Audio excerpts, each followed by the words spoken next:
Dan di sini beta akan tanya beberapa hal tentang masalah kejahatan yang sekarang sedang merajalela. Nah, kau tahu akhir-akhir ini banyak kejahatan yang sedang terjadi dengan berbagai macam jenis. Kau juga tahu kalau akhir-akhir ini bencana itu sering terjadi. Kau pasti rasa beberapa bulan lalu atau beberapa minggu yang lalu gempa bumi itu datang kira-kira 01 4 kali terjadi. Nah, dan ini nih menimbulkan banyak pertanyaan di kalangan orang-orang, terutama tuh orang-orang Kristen. Nah, kau percaya kalau kau tentu punya Allah yang Maha Kuasa, kau punya Allah yang Maha Baik. Nah, kalau Allah Maha Kuasa, Allah Maha Baik, pasti Allah dia mampu untuk kasih hilang itu kejahatan, Allah mampu untuk melenyapkan itu semua. Tetapi kalau dilihat dari sekarang nih, dia selalu terjadi. Ini makin hari bukan makin berkurang, tetapi kejahatan dan bencana itu makin hari makin bertambah. Dan ada banyak pertanyaan yang mendengar, dan itu pertanyaannya itu ya, apakah Tuhan itu ada, Pak Sonde? Jadi menurut teman-teman tuh bagaimana? Apakah Tuhan ada? Oh, yang harus tahu tuh, ini Tuhan tuh memang ada. Tetapi satu hal yang harus kita tahu bahwa manusia dengan alam ini masih ada dalam proses. Makanya manusia itu diciptakan sudah baik, tetapi belum sempurna. Untuk mencapai kesempurnaan itu masih ada dalam proses tadi. Jadi alam semesta dengan dunia ini memang masih ada di dalam proses. Oh, berarti kalau begitu apa hubungan Tuhan dengan kejahatan? Kenapa Tuhan izinkan ini kejahatan, ini bencana dalam terjadi? Jadi begini kakak, kita itu kan masih ada dalam proses, kita masih dalam proses, dan untuk mencapai suatu kesempurnaan tuh harus melewati yang namanya proses. Tapi dalam proses itu ada batasan-batasan. Nah, misalnya ini ada satu anak kecil, saat dia dalam masa pertumbuhan, dia punya gigi mau tumbuh. Karena dia punya gigi harus menerobos itu batasan, dia punya gusi, maka akan terjadi kesakitan, dan anak akan mengalami penderitaan. Dia bisa sakit demam karena ada beberapa syarat-syarat yang mungkin dia rasa tidak mampu untuk tahan itu sakit, jadi dia bisa demam. Terus misalnya ini gunung meletus itu alam dan manusia. Dalam alam gunung kan dia meletus untuk melewati dia punya proses. Nah, ketika dia meletus, dia melewati dia punya proses, tapi di satu sisi manusia yang dapat dia punya dampak negatif, itu manusia mengalami penderitaan karena banyak hal yang terjadi akibat itu letusan gunung. Oke, kalau ciptaan manusia dengan dunia itu terus berproses. Nah, pertanyaannya itu bagaimana dengan Allah? Apakah Allah ini dia berdiam diri atau Allah juga ikut berproses? Baik, ini yang saya pahami di sini, Allah itu dia juga terbuka dengan proses. Dia juga terbuka dengan proses karena sudah dijelaskan tadi, manusia alam semesta diciptakan itu baik, bukan sempurna. Jadi untuk mencapai kesempurnaan, Allah juga harus ada dalam proses. Allah mempengaruhi proses dari dalam artian Allah mempengaruhi itu semua melalui ciptaannya, melalui semua ciptaannya yang ada dalam alam. Nah, alam itu dia bebas untuk tidak tunduk pada kehendak Allah. Mengikuti kehendak Allah itu alam bebas mau atau tidak mengikuti. Tetapi dampak yang didapati dari alam tidak mau tunduk kepada Allah itu adanya penderitaan, adanya bencana, adanya kekerasan. Nah, tetapi semua hal yang terjadi, penderitaan, kekerasan, bencana ini tidak selalu bersifat negatif, karena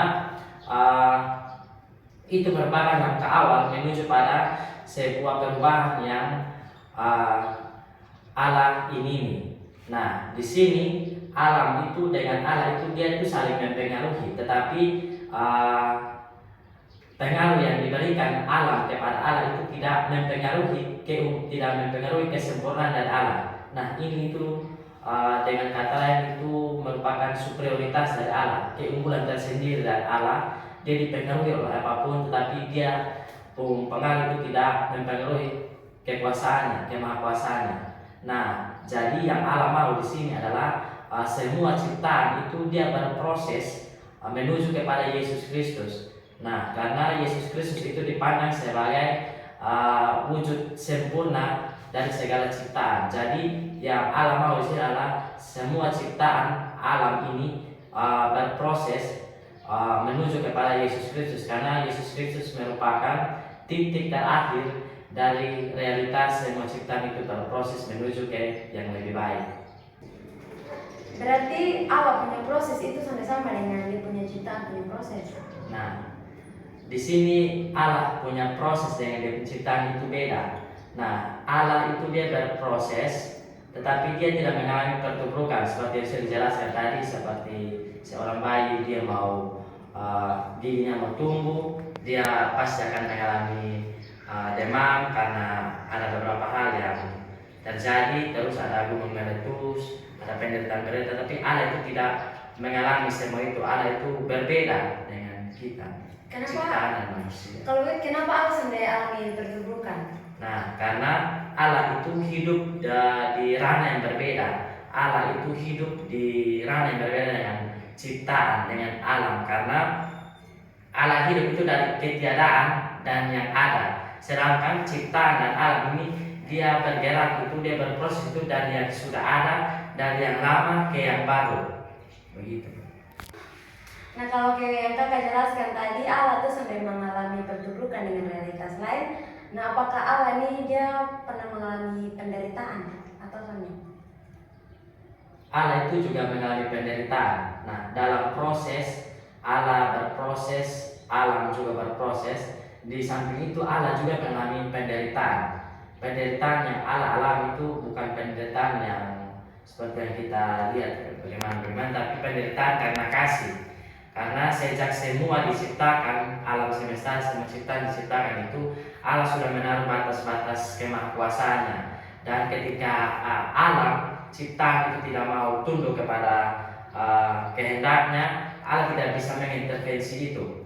Karena Allah sudah menaruh batas-batas kemahakuasaannya. Jika Allah mengintervensi, maka Allah itu dipandang sebagai Allah yang tidak bijaksana. Sehingga inilah yang Allah alami sebuah penderitaan karena kasih, karena Allah itu tidak bisa mengintervensi kemahakuasaan yang sudah dia tetapkan dari awal segala sesuatu diciptakan.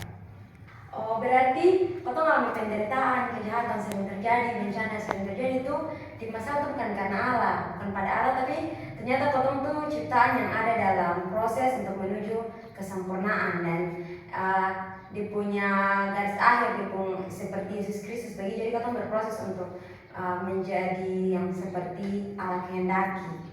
Nah, tapi dari kakak penjelasan ini, beta berpikir begini. Kalau kau punya pemahaman seperti itu, maka pasti awalnya yang semulanya kau berpikir tentang Allah Maha Kuasa, Allah yang transenden itu hilang. Dan kalau kau kehilangan lagi pemahaman, berarti kau manusia ini akan kehilangan pegangan etis, kau tahu mau percaya siapa, dan kau hidup juga mau berpatokan pada siapa begitu.